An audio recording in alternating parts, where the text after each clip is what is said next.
Hello everyone, welcome to my another blog. তো আজকে এক নতুন ব্লগ নিয়ে চলে এসেছি। দেখতেই পাচ্ছ আমি রেডি হচ্ছি, কোথায় যাচ্ছি সেটা দেখার জন্য শেষ পর্যন্ত দেখতে থাকো। তো আজকে ছিল একটা কাকুর ছেলে অন্নপ্রাশন, মানে রাইস সেরেমনি। তো আমি রেডি হয়ে গেছিলাম, রেডি হয়ে দেখতেই পাচ্ছ। তো অবশ্যই আমাকে কমেন্ট করে জানিও আমাকে সেদিন কেমন লাগছিল। তো তারপরে দেখতেই পাচ্ছ আমার দিদি মা সবাই রেডি হতে শুরু করে দিয়েছে। আমি রেডি হয়ে একটু রেস্ট করছিলাম, ভিডিও বানাচ্ছিলাম। তাই জন্য একটু আগে রেডি হয়ে গেছি। তারপরে আমরা চলে গেছিলাম স্কুটিতে করে, আমি আর দিদি। তো দেখতেই পাচ্ছ মা বাবাও গেছিল। তো খুব সুন্দর সাজিয়েছিল জায়গাটা। দেখো।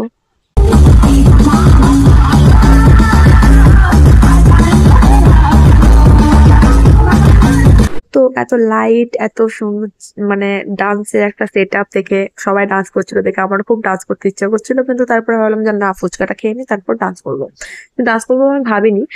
তারপরে আমি দাঁড়িয়ে দাঁড়িয়ে ওদের ডান্স দেখছিলাম আর করছিলাম দাঁড়িয়ে দাঁড়িয়ে নাচ, ইচ্ছে করছিল বলে।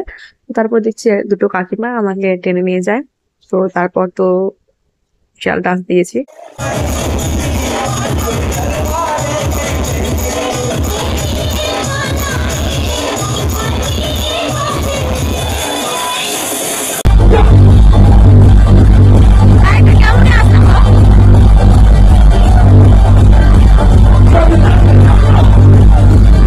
তো তারপর বিশাল ঘেমে গেছিলাম, তো মা আমাকে ডেকে নিয়ে গেল খাওয়ার জন্য।